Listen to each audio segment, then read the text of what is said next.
recevoir et de sentir le bien que Dieu nous fait ici. Amen. Amen. Il nous fait beaucoup de bien. Amen. Peut-être que nous ne sommes pas encore sensibles de ces choses-là, mais il nous fait beaucoup de bien.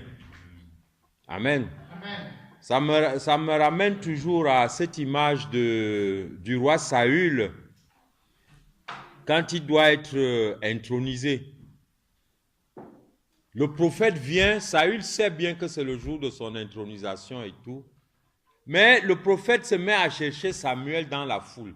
Se met à chercher Saül dans la foule. Et celui qui nous relate l'histoire dit, Saül était caché dans les bagages. Amen. Il était caché où? Dans les bagages. Ça peut avoir plusieurs formes. Parce qu'après, il nous dira, Saül dépassait tout ce monde-là d'une tête. Ça veut dire qu'en réalité, quand tout le monde était là, Saül était tellement grand que même s'il était au fond, on le voyait. Mais comment se fait-il qu'il était là, on ne le voyait pas? Il était dans quoi? Dans les bagages. Et c'était le jour de quoi? De son intronisation, on ne le voyait pas. Quels sont ces bagages qui empêchent que nous soyons vus? Quels sont ces bagages que nous portons, que nous traînons, qui font que même le jour de notre célébration, le jour que Dieu a choisi pour que tu sois honoré et pour que tu sois couronné, que tu sois invisible. Ah, c'est ton jour, c'est le jour de ton rendez-vous. Mais tu as tellement de charges sur toi. Ça peut aussi être que vraiment, comme tu as les charges, tu es courbé. C'est pour ça ça peut aussi être ça, qu'on ne te voit même pas. À cause des charges que tu as, tu es déjà penché, tu n'es même plus visible. Amen. Et le ministère que Dieu exerce sur nous, je vous assure, chers frères et sœurs, pendant tous ces moments où on se retrouve, c'est de nous dégager ces bagages-là. Amen. Amen. Parce que notre destin n'est pas de marcher courbé. Rappelez-vous de cette dame dans le temple. Quand Jésus vient, elle était courbée. Parce que tant que tu es courbé, tu ne regardes que le sol. Tu es l'objet de la risée. Quand les gens te parlent, tu es éternellement dans la soumission. Même celui qui n'a pas d'autorité sur toi te domine. Parce que tu es comment? Tu es courbé. Et Jésus dit, cette femme-ci, qui est aussi une fille d'Abraham, doit être comment? Libérée. Libérée comment? Elle devait juste se redresser et commencer à vous regarder aussi face à face. Vous qui l'avez dominé là, est-ce que vous serez encore capable de lui parler de cette manière-là? Amen. C'est ça ma prière chaque jour. Que le Seigneur nous fasse voir combien de fois il veut nous voir debout. Et non courbés, et non soumis aux choses naturelles, aux éléments naturels de la vie. Amen. Parce que quelqu'un qui est courbé, il ne sait pas trop là où sont les obstacles. Il est toujours... Amen. Il rase les murs. Il a peur de tout.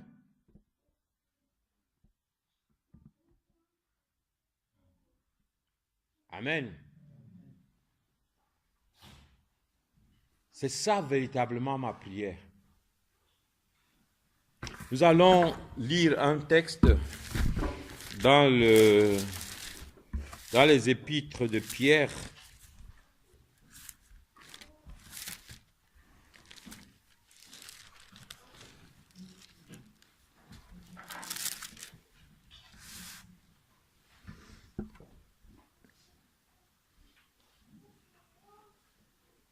Nous allons lire dans le premier de Pierre 2. Non. 1 Pierre 2. Non, 2 Pierre. C'est deuxième épître de Pierre. Chapitre 1. Et nous allons commencer au verset 15. Amen. Deuxième épître de Pierre, chapitre 1, à partir du verset 15. Je lis. Mais j'aurai soin qu'après mon départ, vous puissiez toujours vous souvenir de ces choses. Ce n'est pas en effet en suivant des fables habilement conçues que nous vous avons fait connaître la puissance et l'avènement de notre Seigneur Jésus-Christ, mais c'est comme ayant vu sa majesté de nos propres yeux. Car il a reçu de Dieu le Père honneur et gloire, quand la gloire magnifique lui fit entendre une voix qui disait, « Celui-ci est mon Fils bien-aimé, en qui j'ai mis toute mon affection. » Et nous avons entendu cette voix venant du ciel, lorsque nous étions avec lui sur la sainte montagne.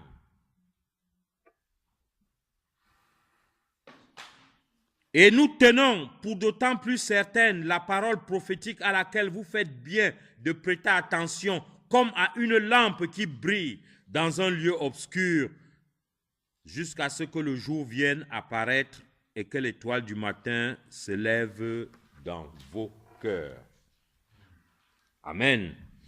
Nous prenons et nous tenons pour d'autant plus certaine la parole prophétique à laquelle vous faites bien de prêter attention, comme à une lampe qui brille dans un lieu obscur, jusqu'à ce que le jour vienne apparaître. Amen. La parole prophétique qui nous accompagne, ça c'est une image des temps que nous vivons et que nous traversons. Les temps que nous vivons et que nous traversons sont considérés sur le plan spirituel comme les temps des ténèbres, où on ressent encore le pouvoir du prince des ténèbres. C'est pour cela que Paul parlera de ce siècle en disant le présent siècle de méchanceté. Amen. Mais c'est la parole prophétique qui est pour nous une lumière. Amen. Et vous-même qui êtes aussi l'épître du Seigneur Jésus, tel qu'il vous a dit, vous êtes aussi quoi? Des lumières pour illuminer ces ténèbres en attendant que le jour se lève. Amen. Nous sommes toujours dans ce principe-là de la nuit et du jour. Amen. Ce qui est intéressant, c'est que Pierre est en train de nous dire ici qu'il a été témoin. Il a été témoin de cet événement-là, quand la gloire de Dieu a été manifestée et a désigné Jésus. Et quand Pierre parle de Jésus, il ne parle pas des fables, des choses qu'il a entendues, mais il parle des choses qu'il a vues. Et comment a-t-il pu voir ces choses-là? C'est parce qu'il était avec Jésus cette nuit-là à la montagne. Amen. Et nous pouvons revoir la nuit dont parle Pierre ici, nous l'avons dans les évangiles. Jésus était avec eux sur la montagne, ils étaient en train de prier. Ils étaient à la veillée. Et pendant qu'ils étaient à la veillée, Jésus continuait à prier, Pierre s'est assoupi, lui et Jean. Je reviens sur ces deux disciples-là pour qu'on se pose la question de savoir pourquoi dans les actes des apôtres, c'est essentiellement de ces deux-là qu'on nous parle tout le temps. Où sont partis tous les autres disciples de Jésus? C'est Pierre et Jean qui montent au temple. C'est Pierre et Jean qui? C'est Pierre et Jean qui? C'est Pierre et Jean qui? Où sont tous les autres? Amen. Leur conviction et leur attachement indéfectible à Jésus vient de ce qu'ils ont été témoins. Ils ont été témoins de ce qui est arrivé à Jésus. Amen. Et ils ont été témoins pourquoi? Parce qu'ils ont été avec Jésus dans ses veillées. Tous ceux qui ont marché avec Jésus dans la journée n'ont pas vécu ce que Pierre et Jean ont vécu. Et il n'y a que ces deux apôtres-là qui parlent. Et quand Jean parle de cette nuit-là dans ses épîtres, je vous assure, c'est formidable.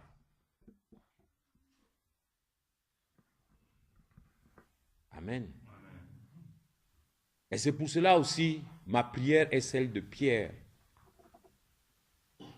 Ce que je ne voudrais pas un jour, si on ne se voyait plus, que l'un d'entre vous néglige les veillées. Ça peut être la veillée comme nous l'organisons au niveau de l'église.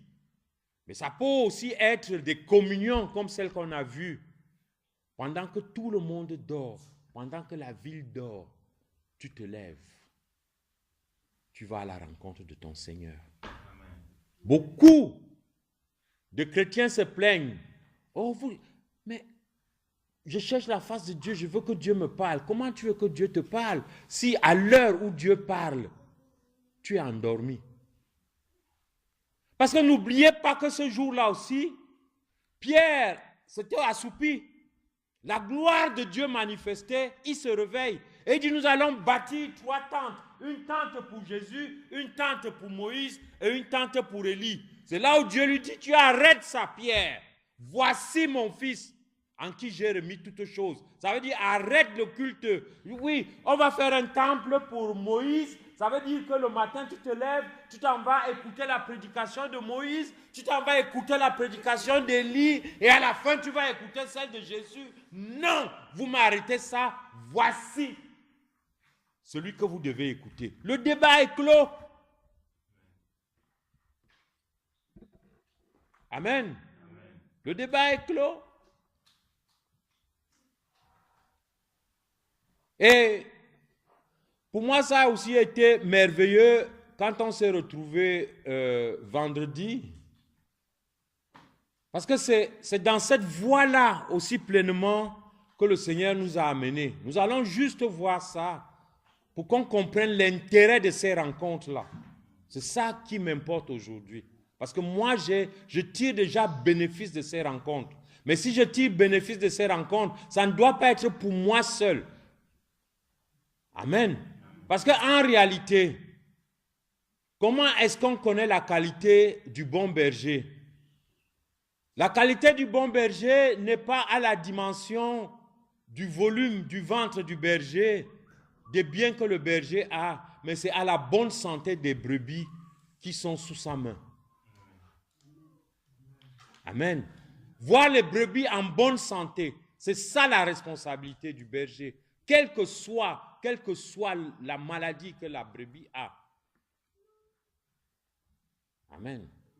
C'est pour cela qu'on dit que même si tu traverses la vallée de la mort, qu'est-ce qui te rassure?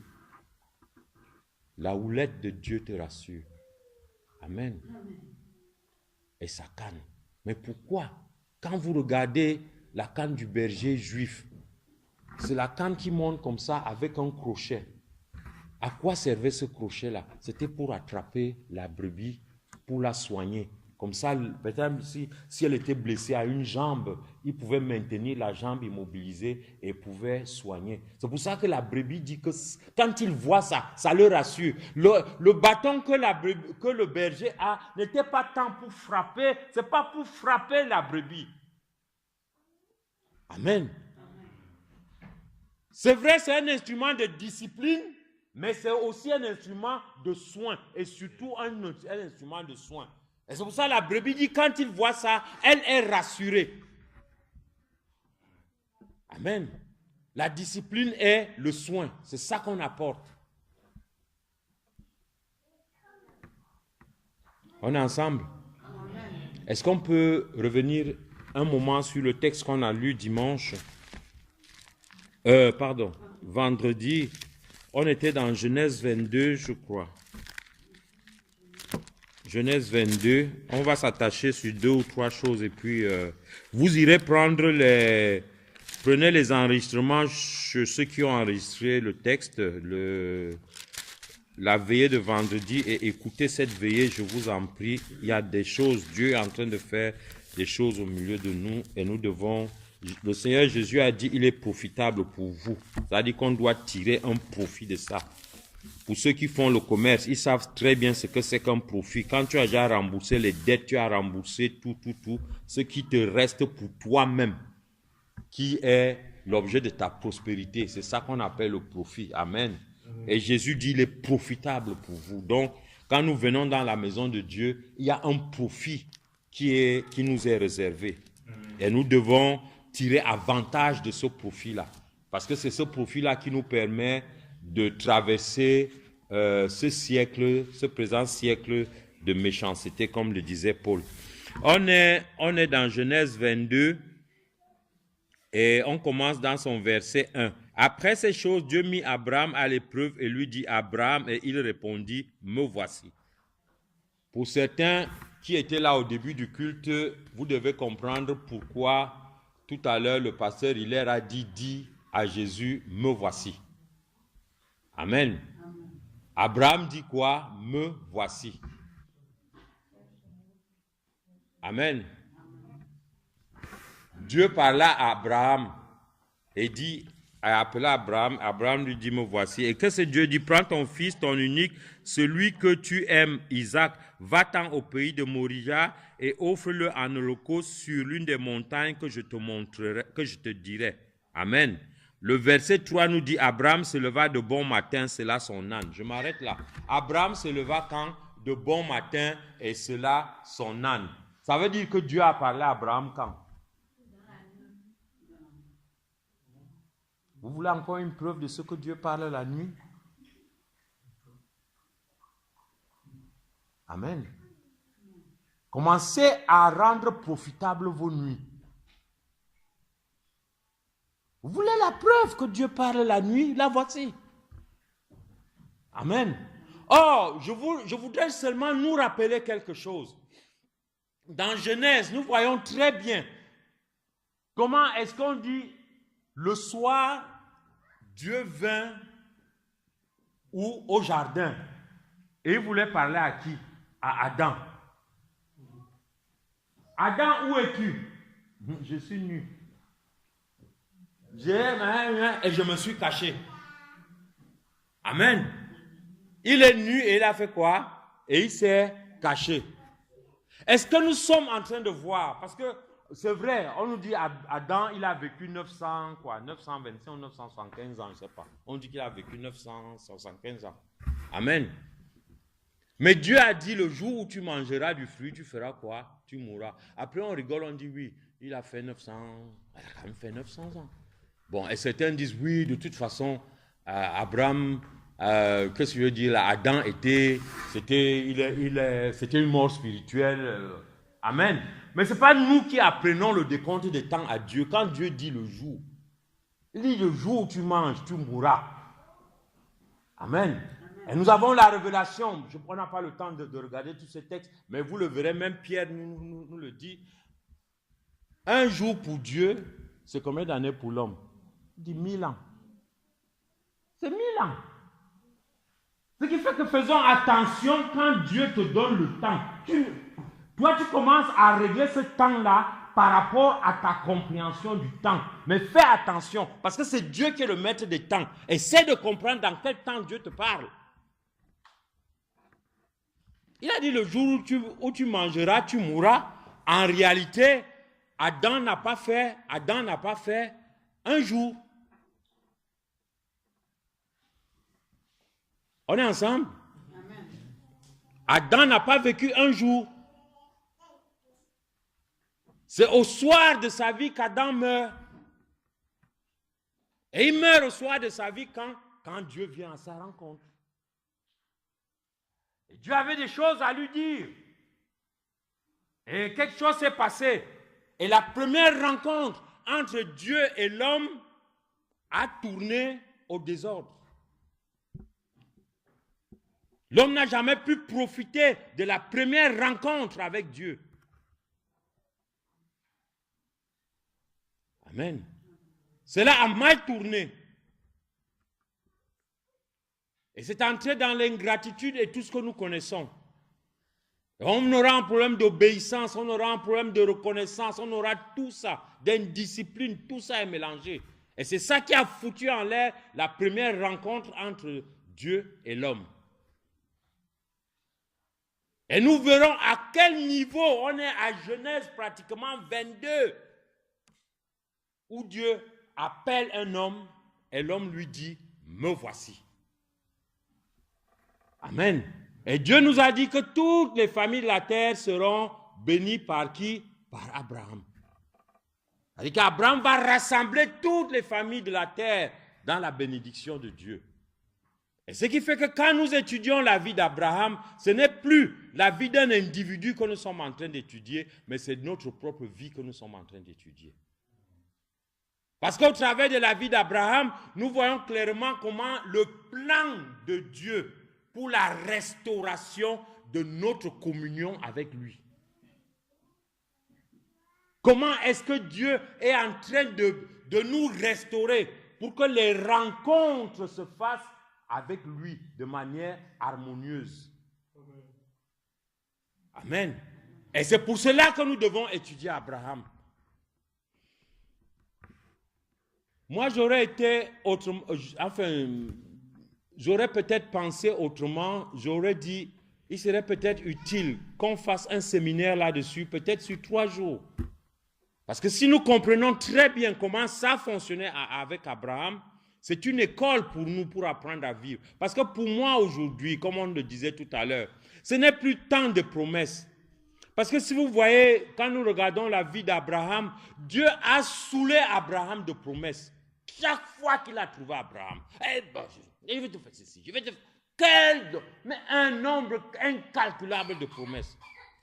Abraham était tellement sous de promesses qu'à la fin même, il dit à Dieu, je n'ai même... Dieu dit, regarde les étoiles, tu as appelé ça. Abraham dit, oui, ce sera comme ça. Mais comment est-ce que cet homme a commencé à entrer dans la possession des promesses que Dieu lui a faites? Parce que c'est très facile, quand on s'en va lire ça dans Hébreu, on nous parle d'Abraham, le père de la foi. Mais comment Abraham en est arrivé là?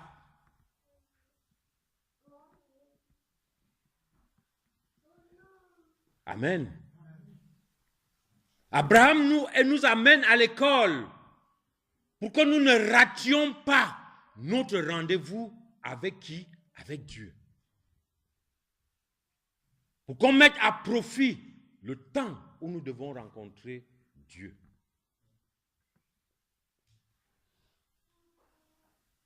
Amen. Et nous comprenons ici le plan merveilleux que Dieu a pour nous, pour notre restauration. Imaginez-vous un seul instant que ce soir-là, quand Dieu était arrivé au jardin d'Éden, qu'il ait appelé Adam et qu'Adam ait dit à Dieu, me voici. Oui, papa, j'ai fait tout ça, j'ai désobéi, oui, j'ai fait, mais me voici. Vous ne pensez pas qu'un seul instant, notre destin aurait changé? Amen. Parce que quand tu commences à voir un frère qui commence à s'éloigner, c'est parce qu'il pense que les choses qu'il a faites ont tellement chagriné Dieu qu'il ne peut plus se présenter devant Dieu.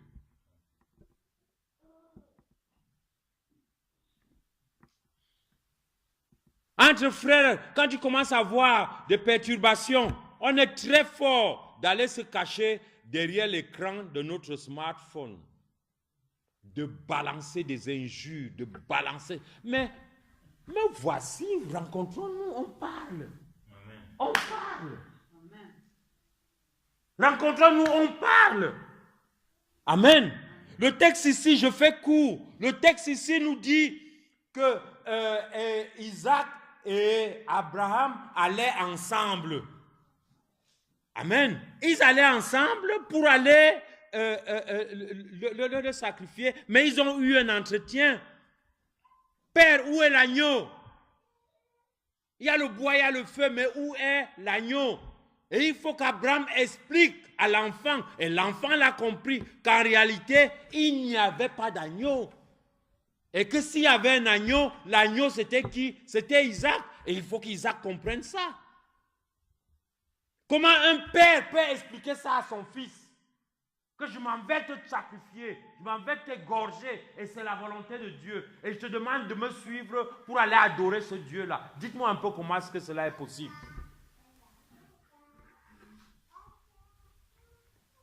Dites-moi comment c'est possible.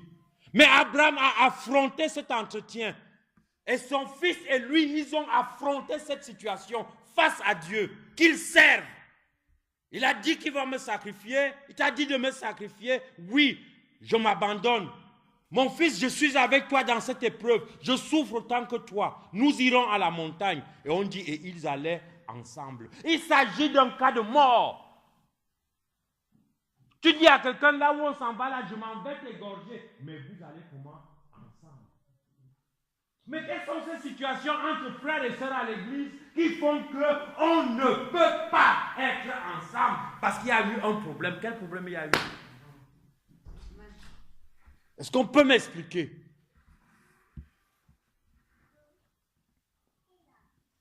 Dans la famille, ne parlons pas. Ça ne vaut même pas la peine d'évoquer les problèmes de famille. Il y en a qui, depuis des années, tu demandes où est son frère, on ne peut même pas te dire. Pour 1000 raisons. Pour 1000 raisons. Amen. Je m'arrête là juste. Juste pour nous dire que nous sommes dans une phase de réparation. Dieu répare ce qui s'est passé le premier jour au Jardin d'Éden. Dieu souffre de cela. Et c'est pour cela qu'il nous enseigne.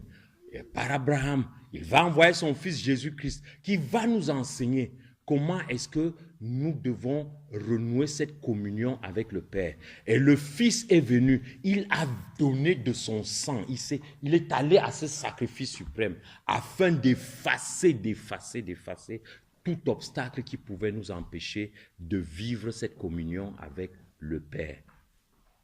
Amen. Alors tirons profit de cela. Amen. Tirons avantage de cela. Prions, levons-nous et prions. Demandons au Saint-Esprit, disons-lui, nous te bénissons. Nous avons compris pourquoi nous devons être disciplinés. Et nous avons compris le plan de Dieu pour nous. Et c'est pour cela que nous te demandons la force, ô Saint-Esprit de Dieu, d'utiliser nos nuits, d'aller à la rencontre du Père, à chaque instant de dire au Père, me voici. Nous ne nous cacherons plus devant les yeux du Père à cause du péché que nous avons fait. Nous ne nous déroberons plus face à un frère, même si je l'ai frustré. Au lieu d'envoyer des textos difficiles, dire à ton frère, rencontrons-nous, me voici, parlons. Et discutons, dès qu'on a fini de parler, que la fraternité résiste à toutes les crises qu'on peut avoir. Amen. Amen. Est-ce qu'on peut se lever pour prier? Amen. Levons-nous pour prier. Au travers de toutes les crises que nous avons, au travers de tous les problèmes que nous avons. Nous te bénissons, Seigneur. Nous te bénissons pour ton amour et ta miséricorde. Le Seigneur, Dieu pleure. Dieu veut nous voir à ses pieds. Dieu veut nous voir, lui dire, nous voici. Et quand il frappe à ta porte, il veut te voir. Il veut te rencontrer. Il veut te parler. Nous devons régler notre horloge spirituelle au temps de Dieu. Ne viens pas à la rencontre de Dieu, ne cherche pas Dieu, à chercher la face de Dieu. Tu cherches la face de Dieu où? Tu connais l'heure où tu peux rencontrer le Père. Le Père vient à ta rencontre le soir. Mais que fais-tu le soir? Nous avons au niveau fraternel la rencontre au travers des veillées. Que faisons-nous? Trouvons du temps. Créons du temps, créons les occasions. Et à chacune de ces rencontres, le Seigneur dégagera les charges que nous avons, les bagages qui nous tiennent courbés, afin qu'on se relève et que nous soyons intronisés.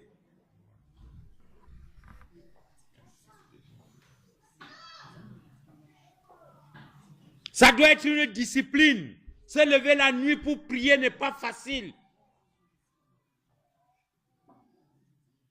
Rappelez-vous du dernier combat du Seigneur Jésus au jardin de Gethsémane. C'était la nuit.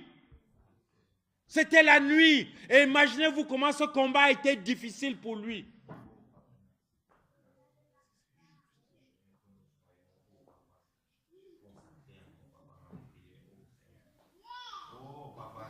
Cette nuit-là, Jésus a demandé le secours.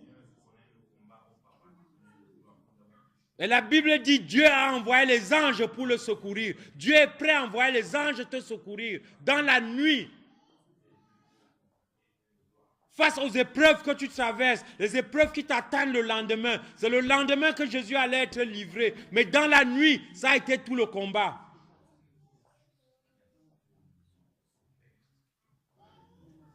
Souvenez-vous de Jacob. Il est poursuivi par Laban et Ésaü l'attend devant. Dans la nuit, il a mené le combat de sa vie.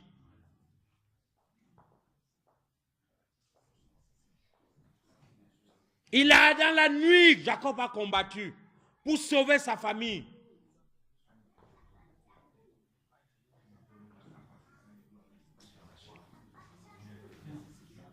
Comment pouvons-nous prendre soin de la descendance que Dieu nous donne si nous ne sommes pas capables de sacrifier nos nuits?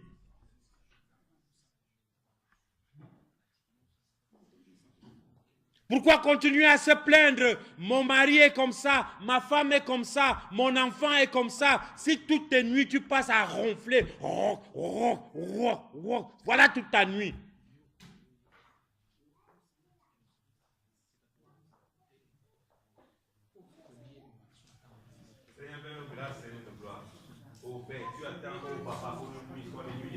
Et parfois nous ronflons même tellement que les autres n'arrivent pas à dormir. Dieu dit, coupe un peu tes nuits là et consacre-les moi. Et tu verras comment avec toi, nous ferons des exploits.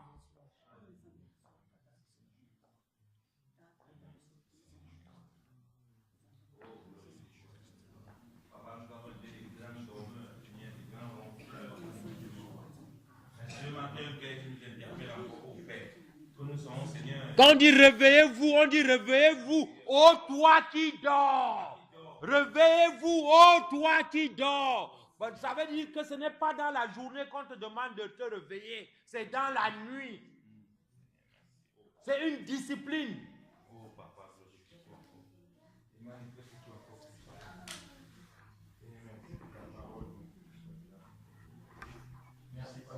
Rappelez-vous de l'apôtre Paul. En une seule nuit, il a converti tout un pays. Une seule nuit. Quand il a compris qu'il devait aller vers son ministère. Quand Paul a tourné le dos à Jérusalem pour aller vers les païens, en une nuit, toute l'île de Marc a été convertie. Voilà les mystères que Dieu nous révèle. Dieu a besoin de nous à ses pieds. Et il nous dit, venez en mon temps.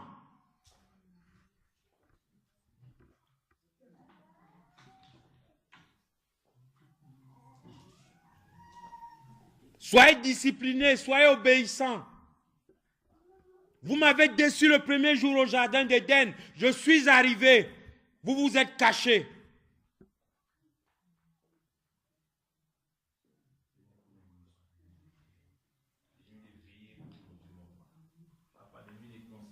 Regardez Abraham que j'ai sorti de la maison de son père, du pays où il est né. J'ai cheminé avec lui. Abraham a fait des erreurs incalculables sur son chemin.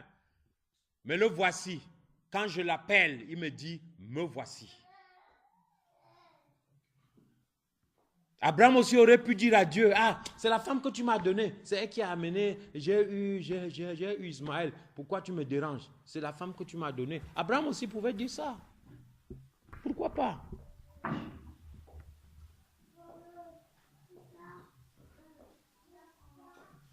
Amen. Je te bénis, merveilleux Dieu, pour ce moment. Je te bénis pour la manifestation de ton amour et ta grâce, Seigneur. Sois béni pour l'onction de ta parole qui est descendue au milieu de nous, oh merveilleux Dieu, afin de nous libérer, oh Seigneur, de l'esclavage de la paresse, de l'esclavage de l'indiscipline et de la désobéissance, oh merveilleux Dieu. Tu le dis, vous connaîtrez la vérité et la vérité vous affranchira. Je bénis la liberté que tu nous donnes aujourd'hui, oh Père éternel, de te choisir toi, de te rencontrer toi au moment que toi tu as indiqué, parce que ton seul désir, oh Père éternel, c'est de nous faire du bien. Merci Seigneur. Merci pour ton amour. Au nom de Jésus. Amen.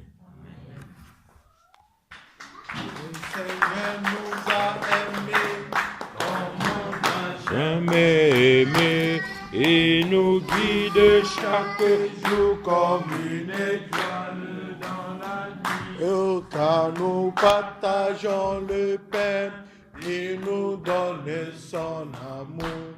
C'est le pain de l'amitié, le pain de Dieu. Alléluia. Amen.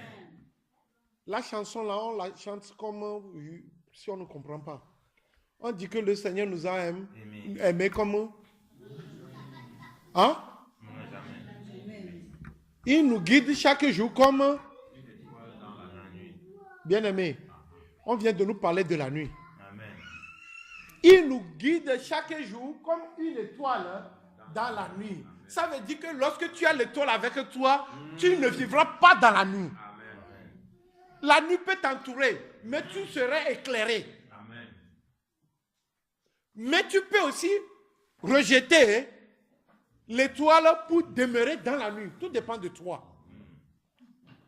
Quelle situation qui t'amène à préférer la nuit de l'étoile? Nous avons commencé une nouvelle année. Le vendredi, on nous a parlé. Le Seigneur nous a parlé. Lorsqu'on a pris le texte qu'on a lu dans Genèse 22,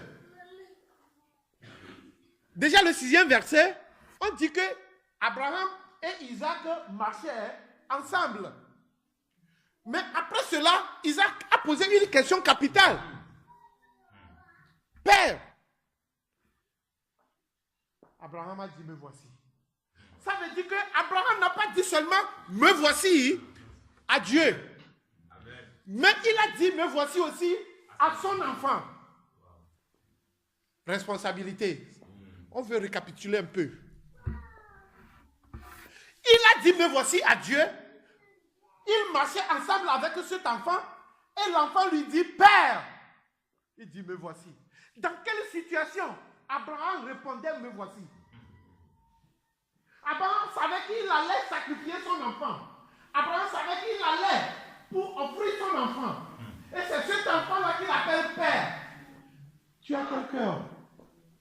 Quel cœur tu as? Et il y a des situations qui arrivent dans ta vie.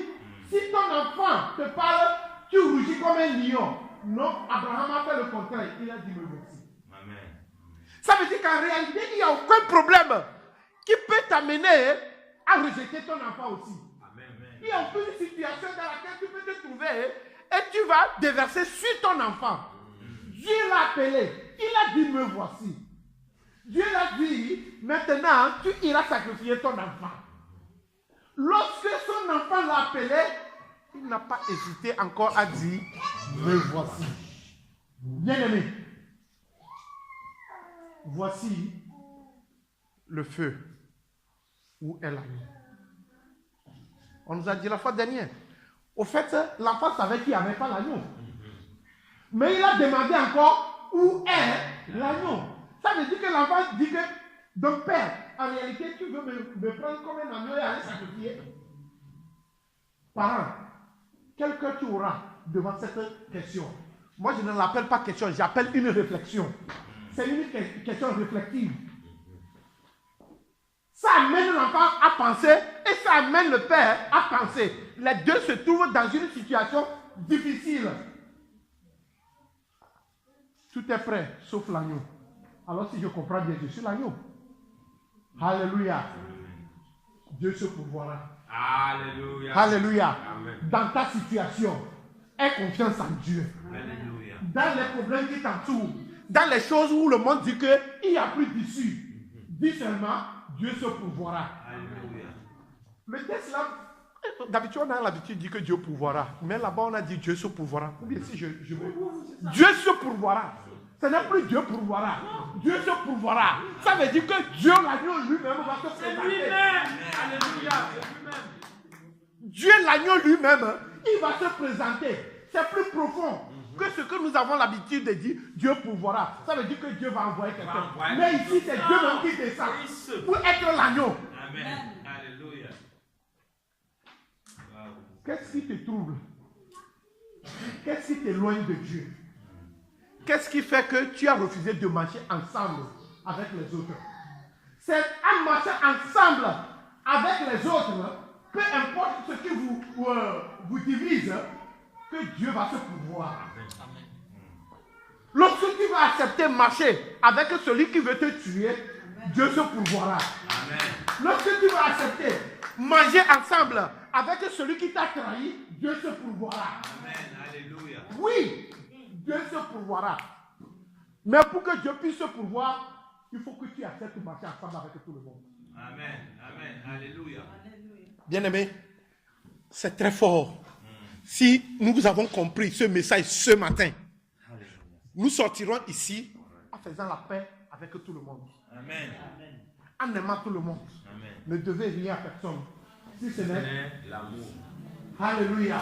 C'est ainsi que Dieu se pourvoira. Alléluia. Amen. Abraham dit Dieu se pourvoira. Ça veut dire qu'Abraham est pris dans son propre piège. Il dit, voilà Dieu qui me demande quelque chose. J'aime mon fils aussi, l'unique. Quand bien même il y a Ismaël, on l'appelle l'unique. Je vais faire quoi? J'ai déjà dit, me voici à Dieu. J'ai dit, me voici à mon fils. Wow. Abraham prend le couteau et dit, toi-même tu as compris. L'enfant même, ce n'était pas un enfant. C'est quelqu'un qui peut agir et qui peut refuser d'être égorgé. Alléluia. On a dit qu'on l'a attaché. On nous a dit le vendredi, il a été attaché afin que la dernière minute, qu'il ne puisse pas revenir sur sa décision. Alléluia. Il y a des situations qui arrivent dans ta vie. Dieu t'a attaché pour que tu puisses accepter sa volonté. Amen. Alléluia. Amen. Tu le prends toujours mauvais. Tu le prends toujours mal. Mais dis que si tu es dans les chaînes, ce moment-là, et que Dieu est avec toi, c'est pour te préserver aussi. Amen. Alléluia. Et que tu puisses demeurer dans sa pleine volonté. Amen. Dieu se pourvoira. Amen. Alléluia. Lorsqu'il a été attaché, la Bible nous dit qu'il prenait le couteau et du coup, une troisième personne intervenait. Alléluia. Et la troisième personne, c'était qui? L'ange de l'Éternel. Qui dit Abraham. Et il répond encore comment? Me voici. Wow. Alléluia. Il répond encore, me voici pour la troisième fois. Cet ange-là, Abraham était dans une situation difficile, triste. Il est obligé de sacrifier son enfant. Et lorsqu'on est dans des situations pareilles, si quelqu'un nous appelle, on fait sous d'oreille d'habitude. Parce que toi, tu ne sais pas ce qui m'arrive. Tu ne sais pas ma condition maintenant. Ne me gêne pas. Mais c'est en ce moment-là, Dieu envoie l'ange pour appeler Abraham. Lorsque tu penses que tout est contre toi, tout le monde est contre toi, Dieu enverra toujours quelqu'un pour te parler. Et dans cette situation aussi, il faut toujours avoir l'attente et écouter. Ne pas être sourd d'oreille. Ne pas dire, oh non, non, non, non. Ce moment-ci, ce n'est pas le moment, ce n'est plus le moment de parler avec quelqu'un. Tu ne sais pas qui a envoyé cette personne. Lorsque Abraham, malgré cette douleur, tous les yeux et dit encore, me voici, l'ange a dit, ne fais pas ça. Alléluia. Dieu même regarde derrière toi, Dieu même a préparé lui-même pour qu'il soit immolé. L'agneau est là. Ce n'est plus ton enfant. Il avançait pour tuer son enfant. L'ange a dit non, laisse ça parce qu'il y a l'agneau. Alléluia. Et s'il n'écoutait pas, s'il ne répondait pas, me voici, il allait faire l'irréparable. Bien aimé, dans des situations, c'est difficile, c'est dur, et tu as déjà pris ta décision, que je vais aller, je le ferai. Mais Dieu peut t'intercepter et te dire, fais demi-tour. Pour cela, il faut le discernement. Il faut que tu sois à l'écoute de Dieu, connecté à Dieu, afin que lorsque Dieu va te parler, il peut te parler par qui? Par lui-même. Il peut envoyer les gens, c'est ce que nous appelons ici les anges. Il peut envoyer tout le monde pour venir te parler. Et ton fils aussi est là. Tu es à l'écoute de son fils. Moi, si je suis à la place d'Abraham, au moment où Isaac m'a posé la question là, je vais dire, tais-toi, enfant. C'est quoi ton problème? Mais il a dit, le voici. Amen. Dans cette douleur, il a encore écouté. Il était à l'écoute de son enfant. Wow. Combien de fois tu as refusé d'être à l'écoute de tes enfants? De ton épouse. De ton épouse, de ton époux, de tes frères et sœurs. Que Dieu utilise pour t'épargner. Que Dieu utilise pour te préserver. Que Dieu utilise pour te parler. Que Dieu utilise pour te libérer. Que Dieu utilise pour te délivrer. L'ange a parlé. Abraham était délivré. Isaac était délivré. Non seulement Abraham était délivré, mais Isaac aussi était libéré. Bien aimé, le mot voici est très grand dans la vie d'un chrétien. Alléluia. On nous a dit que lorsqu'on parle dans Hébreu 11, qu'il est le père de la foi, quoi, on ne sait pas d'où ça a commencé. Comment est-ce que tu vas prendre ton unique pour aller sacrifier parce que Dieu t'a dit? Alléluia. Il a obéi. Son fils a intervenu. Il a pris sa responsabilité de père. Il était à l'écoute de son enfant. Non seulement ça, il était aussi à l'écoute dans la douleur d'une tierce personne qu'il appelle encore. Wow. Bien aimé, qu'est-ce qui va t'amener maintenant à ne plus être à l'écoute de quelqu'un? La Bible nous dit que lorsque Isaac, après avoir parlé, les deux marchaient encore ensemble. Ça veut dire que tout était conclu. Ça veut dire que tu vas me tuer. Un jeune homme que son père veut tuer. Est-ce que vous allez accepter marcher encore ensemble? Mais la Bible nous dit, après cette conversation, les deux marchaient encore ensemble.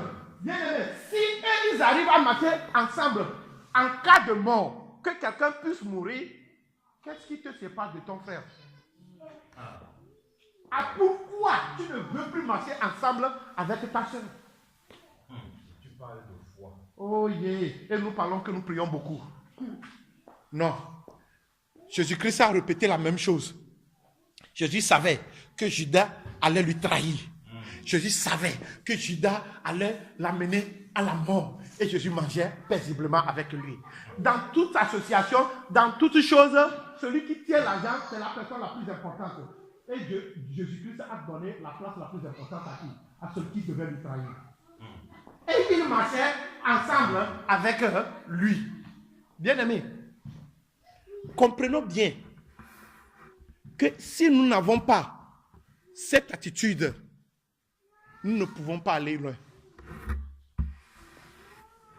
Cette année, le test là est très riche pour nous. Le test là est très riche pour nous. Le me voici. Le marcher ensemble. Les deux choses là, combinées, va t'amener à la vraie foi. C'est ce que Adam avait refusé. On dit, Adam, où es-tu? Je me suis caché. C'était pas me voici. Alléluia. Et pourquoi il n'a pas dit me voici? À cause de ses fautes. À cause de l'erreur, la désobéissance. Bien aimé, sortons de la désobéissance. Là, on peut vraiment répondre, me voici. S'il arrivait que tu tombes, comme Habakkuk a dit, lève-toi et va vers le Père, dis me voici. Amen. Alléluia. Vraiment que le Seigneur nous bénisse. On dit qu'il nous guide comme une étoile dans la nuit. Quand nous partageons le pain, il nous donne. Quand nous partageons le pain, il nous donne. Non, je ne vous écoute pas. Quand nous partageons le pain, il nous donne Son amour. Alléluia. Que le Seigneur vous bénisse. Je vais quand même lire un dernier passage. Amen. Amen. Ce moment est tellement bénissant. Permettez-moi de lire un dernier passage. Amen. Amen. Parce que le Seigneur nous fait tellement le bien depuis vendredi. On nous a parlé de l'entretien avec Abraham et Isaac. Isaac savait que son père allait adorer. Il avait l'habitude. Et durant cette conversation, les deux ont marché ensemble. La Bible dit que deux personnes ne peuvent marcher ensemble s'ils ne sont en accord. Et Jésus a dit que là où deux ou trois s'assemblent à mon nom, il est parmi. Si deux ou trois s'accordent, alors ce qu'ils vont demander, il leur sera accordé. Qu'est-ce qu'Abraham et son fils ont demandé à Dieu durant leur conversation? Amen. On va lire Hébreux 11. Hébreux 11 à partir du verset 17.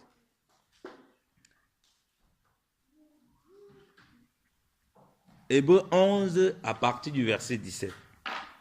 On dit, quelqu'un veut faire la lecture?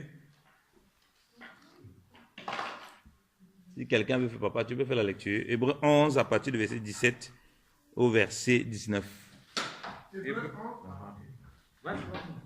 Hébreux 11, 17 à 19.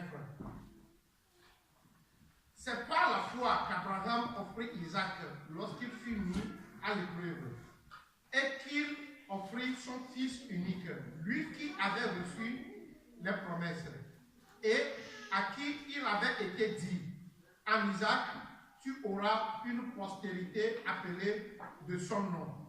Il pensait que Dieu est puissant, même pour ressusciter les morts. Aussi, il retrouva son fils, ce qui est une préfiguration. Amen. Alléluia. Alléluia. Cette foi est manifeste. Voilà la foi d'Abraham avec son fils. Dieu se pouvoira lui-même. Il pensait que ce que Dieu avait dit, que par ton fils là, tu as la descendance, que Dieu ne pouvait pas se dédier de cela. À un point où la Bible nous dit qu'il a offert Isaac, alors qu'il n'a pas égorgé. Mais Dieu dit qu'il a offert Isaac. Alléluia.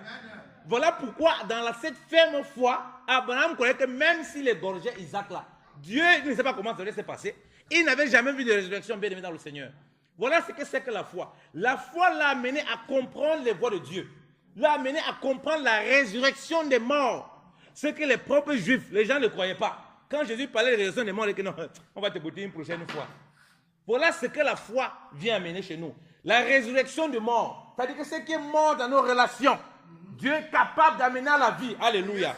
Ce qui est mort dans notre communication avec mon frère et ma soeur, parce qu'on marche dans la foi, on croit que Dieu est capable de résoudre cela au nom de Jésus.